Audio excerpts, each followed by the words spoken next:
Yibongeni inkosi. Makabongwe uThixo uyise nonyana nomoya oyingcwele.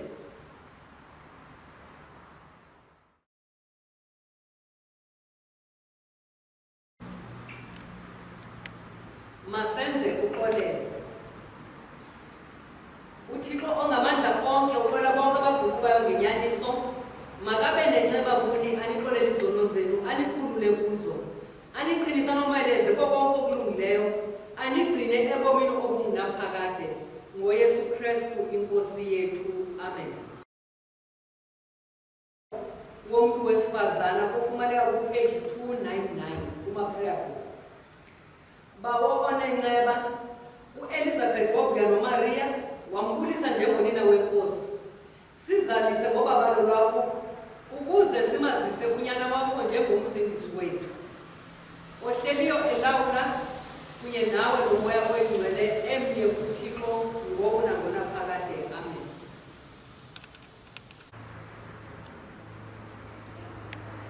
Isifundo sokuqala sisifumana kwincwadi yeGenesis isahluko sesithathu isahlukwana se-15 ukuya kwisahluko se-16. Isihloko ndaba ukuhendwa nokuwa komuntu. Ndiyakumisa ukutshaba phakathi kwakho nomfazi naphakathi kwembewu yakho nembewu yakhe. Yona iya kukutyumza intloko, wena uya kuyityumza isithelo. Wathi umfazi, ndiyakukwandisa kakhulu ukubulaleka kwakho ekumitheni. Uzale abantwana unembulaleko, inkanuko yakho isendodeni yakho ikulawuleyo. Liveli ilizwi lenkosi. Indumiso yanamhlanje indumiso ye-119. Qala kwivesi ye-89 uyotsho kuma-93. Psalm 119 verses 89 to 93, page 763. Ilizwi lakho lona Nkosi lihleli likho ngonaphakade ezulwini. Nenyaniso yakho ihleli kwisizukulwana ngesizukulwana. Ulizinzisile ihlabathi lema. Ezo zinto zihlala zihleli namhla ngokomthetho wakho, ngokuba izinto zonke zikhonza wena. Ukuba isiyoliso sam besingekho emyalelweni wakho, nditshabalele embandezelweni yam. Andisayi kuba ndiyilibale imithetho yakho, ngokuba undiphilisile ngayo. Uzuko kuyise nakunyana nakumoya oyingcwele. Kwavela kunjalo, kusenjalo nanamhla, kohlala kunjalo ngonaphakade. Amen. Isifundo sifumaneka kwisikhilelo 12 iqala kuvesi 13. Isihlobo ndaba umbono womfazi nenamba. Yeza yathi inamba yakubona ukuba iphoswe emhlabeni, yamtshutshisa umfazi ozele umntwana oyinkwenkwe.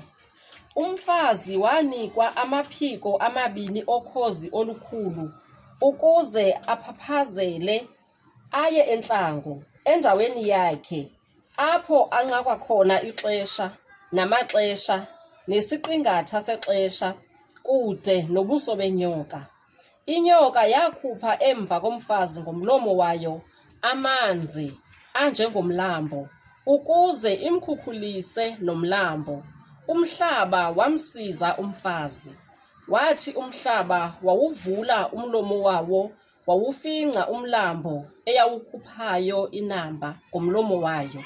Yamqumbela umfazi inamba, yemka yayakulwa nabaseleyo bembewu yakhe, abo bayigcinayo imithetho kaThixo, abanobungqina bukaYesu Kristu. Liveni ilizwi lenkosi.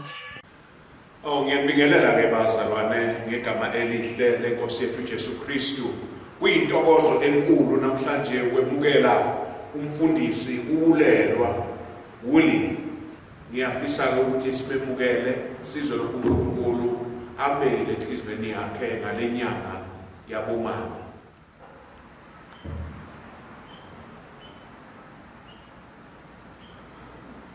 Uthumbosi lubalosi sinqi weluchama kodwa asize singabi namhlobo sinhlithwa kanobomi singafi noko uthi lonke ixesha soloko sithwele ukufa kukaYesu ukuze ubomi bakhe bonakale ukuthi siqu rhalela ubana sazi ukuba even now uThixo uthatha yonke into the enemy has meant for evil and is turning it for good for isake yethu. Kuninzi okwenzekayo ehlabathini, kuninzi okwenza sibuze ubana uphi uThixo. Ndifuna nazi ukubana usekhona ubabo, he's there with you apho ukhoyo. So phambi kokuba ndiphalaze okuThixo andithume kona ngale ntsasa, let's just invite ipresence yakhe to take reign. Masithandaze bawo sibulele ukuthandwa nguwe, sibulele amandla akho as we stand at the edge of what only you know. Siyakuzuyisa Nkosi, ulithemba lethu, likhakha lethu, thulisa ke Nkosi yonke imimoya enokwenza singalivi ilizwi lakho. Clear the atmosphere ezindlini zabantwana bakho ngalo mzuzu Thixo. Yenza Nkosi silivi ilizwi lakho, lisivuselele ngakumbi nangakumbi egameni likaYesu Kristu waseNazarethe. Amen. Le yimina yenzileyo inkosi, masivuye sidobe ngayo. Sibulele ibandla ngokubana lisikhumbuza ngale nyanga uba yinyanga yobubele, inyanga yobana sikhathalelane omnye nomnye. Ndithe ndihleli ke ndicenga ubawo ngomyalezo mama ndikuthethe ngale ntsasa.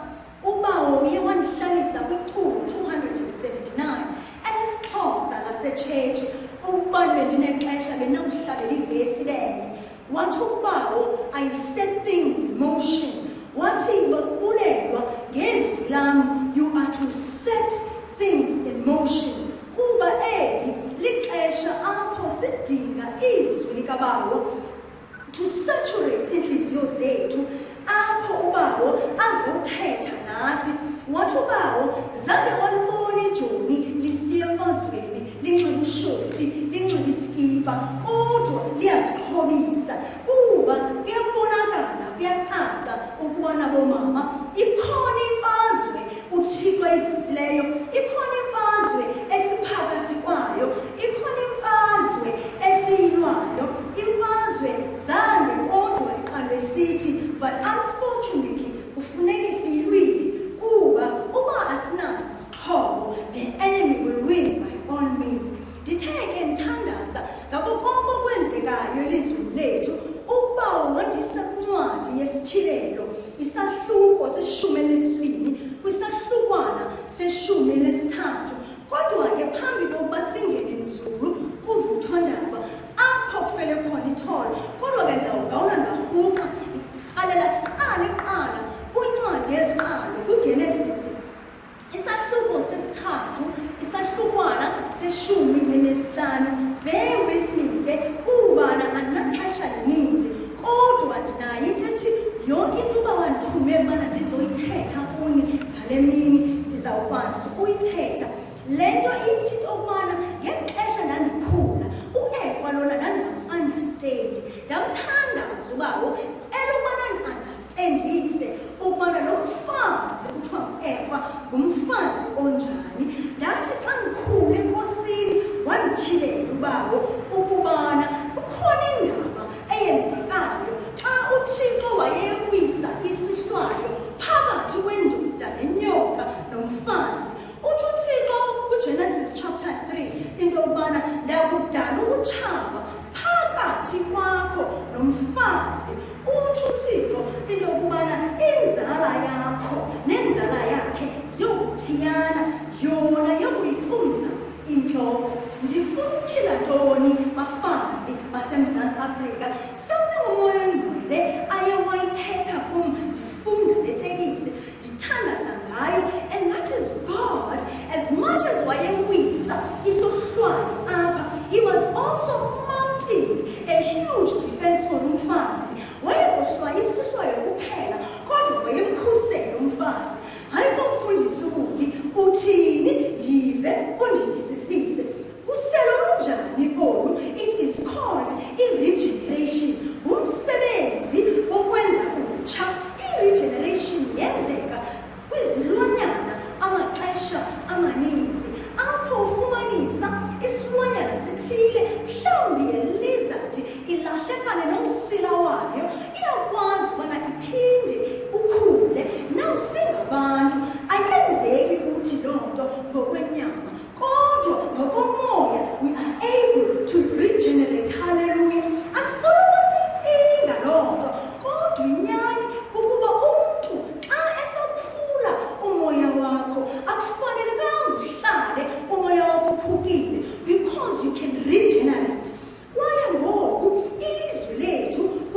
ejongene nokuphuka kwemiphefumlo kakhulu ngakumbi xa kuziwa kubafazi kukho nje elilifu limnyama lokwephuka kwemiphefumlo. Kodwa ndiyakholelwa ukubana ngobuhlobo bethu uKristu Yesu uba uzophinda asenze sithi regenerate. Yile nto ke ithethwa nguThixo kuGenesis chapter 3 verse 15. uThixo yatsho ukubana emva uEva uza kuphinda aphile kwakhona. That moment was not the final moment. So ungaba ngumfazi, you are going through a lot, kodwa that is not the final moment yakho, because imbewu aya kuyivelisa inamandla okutyumza intloko yotshaba. Kwaye yile nto ndizixelela yona xa ndiziva ukubana umtyholi uyandintlitha ngoku, umtyholi uyandicinezela, kuba kuyabonakala into yobana ukhwele phezu kwethu, ukhwele ihashe lokucinezela umfazi. I tell myself that I do not have to stay in the same shape my pain leaves me in. Nawe njalo uThixo urhalela into yobana ungaremeni kwiposition yentlungu yakho. Nawe ngokunjalo kuba sinonxibelelwane noThixo yemani, kuba nanto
Revelations chapter 12 ubana uthetha ngecawa kodwa nje xa ndithandaza ayithuki literally ukubana ithetha ngomfazi lencwadi owayefihlwe emva kokutshutshiswa ukubana ufunda sonke sasahluko uthi uzawusikelela ngaso kuba nam uye wandisikelela ngaso uthi apha uvela umfazi ukhulelwe uthini ukhulelwa mfazi because ukhulelwa akukho ukuthwala umntwana kuphela because imbewu is not just a seed yobana ukherisha umntana but it's a seed yobana ungubani wena kuthixo uthi uthixo ke xa etshila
waphinde waphosa imbewu. Haleluya. UThixo waphinde waphosa imbewu kuye. Uyakwazi ukuvelisa kwakhona. Kukho abantu basetshini kwilizwe lethu nakwicawa zethu abaphila ngongathi qho xa bejikela inyama iyabaleqa. UThixo uthi ikho indawo ezokhusela. UThixo wayisusa imbewu kodwa umshiya umfazi. Ewe sinoba nomsindo ngakuThixo. Sibe nomsindo ngakuThixo. Simbuze ngabana utheni uThixo angamnyusanga umfazi yena.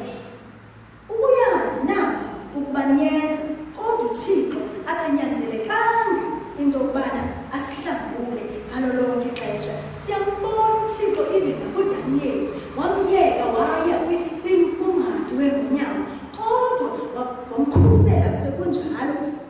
UThixo ke bethunana uthi endaweni yokuba ndimsindise ndamenzela indawo kwaye yonke into anifunayo uzoyifumana kuloo ndawo. Ndithini kanye kanye ndithi on this Women's Day ubawo uthi unayo imbewu, unayo imbewu, ayifanga imbewu, set imbewu kabawo elilizwi lakho bawo emotion kuba ayikho imbewu umfazi nayo ngaphandle kwelizwi likaThixo. Amen.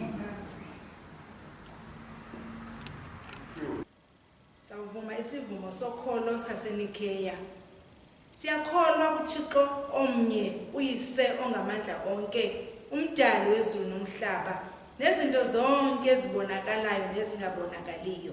Siyakholwa kwinkosi enye uYesu Kristu okuphela konyana kaThixo owazalwa nguyise kwasephakadeni, uThixo ovela kuThixo, ukhanyiso oluvela kolukhanyiso, uThixo wenene ovela kuThixo wenene, owazalwa engadalwanga, emonye noyise. Zonke izinto zenziwe ngaye, ngenxa yethu thina bantu nangenxa yosindiso lwethu wehla ezulwini ngamandla kaMoya Oyingcwele wazalwa yintombi uMaria waba ngumuntu. Ngenxa yethu wabethelwa emnqamlezweni ngemihla kaPontius Pilato, wevuka unzima wafa wangcwatywa.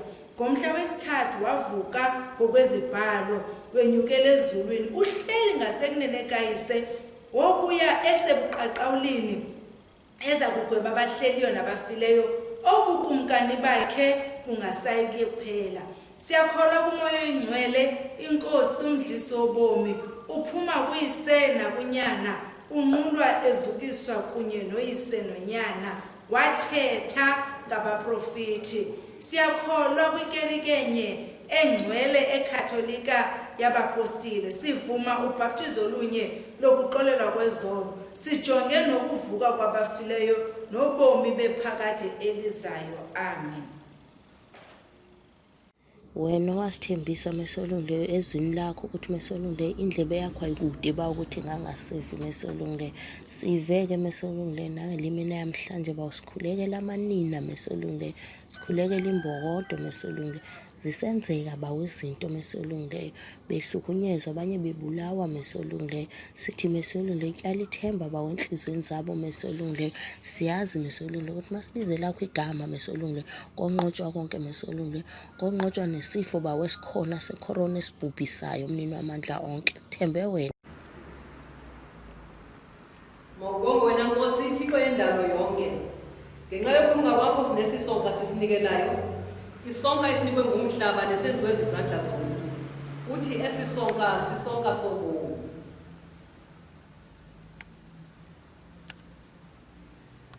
Mawubonge wena Nkosi Thixo yendalo yonke. Ngenxa yokulunga kwakho sinale wayini siyinikelayo, esisiqhamo somdiliya nesomsebenzi wezandla zomuntu. Uthi le ndebe indebe yosindiso.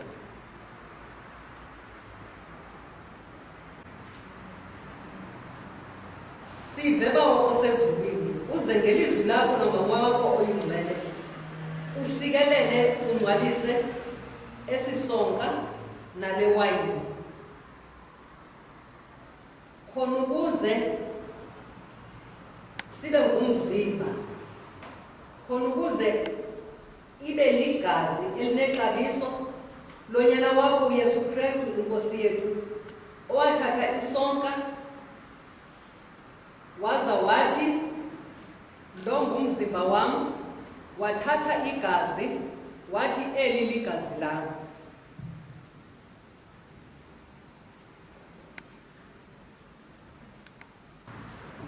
Ukwamkela ngokwasemoyeni. Ngena enhlizweni yam, Nkosi Yesu. Yesu, ngamana kwathi konke okunguwe uthululwe kum. Ngamana umzimba negazi lakho zaba kukudla noselo. Ngamana ukuva ubunzima nokufa kwakho zingaba kukomelela nobomi bam. Yesu, ndinawe ecaleni kwam. Undiphe ngokwaneleyo. Ngamana ikhuselo endilifunayo lingaba lithunzi lomnqamlezo wakho. Mandingalubaleki uthando ondinika lona, kodwa ndisindise kwimikhosi yongendawo. Ekufeni kwam konke, thoba ukukhanya kwakho nothando lwakho. Ndibize rhoqo ide loo mini ifike xa ndineengcwele zakho. Ndiyakukubonga ngonaphakade. Amen. Isiphelo. Bulelani inkosi ngokuba ilungile. Thixo ongamandla onke waphakade, siyabulela ngokusondla kwakho ngemfihlakalo zingcwele, umzimba negazi lonyana wakho umsindisi wethu uYesu Kristu, nangokusigcina ngobabalo lwakho sisemzimbeni wonyana wakho olibandla lawo onke amakholwa. Sincede ukuba sizingise njengamalungu aphilileyo okubudlelane bungcwele, size sikhule sinothando nentobeko ngokwentando yakho ngaye uYesu Kristu inkosi yethu, ohlele lawula kunye nawe nomoya oyingcwele, emnye uThixo ngoku nangonaphakade. Amen. Bawo ongamandla onke sizinikela kuwe sibelidini eliphilileyo. Sikuye uYesu Kristu inkosi yethu, sithume kulo ihlabathi ngamandla omoya oyingcwele ukuba siphilele sisebenzele ukukubonga nokukuzulisa. uThixo ngamandla onke uxolela bonke, uThixo ngamandla uxolo lukaThixo oligqitha konke uqobo. Malugcine inhliziyo nengqondo zenu, nimazi nimthande uThixo nonyana wakhe uYesu Kristu inkosi yethu.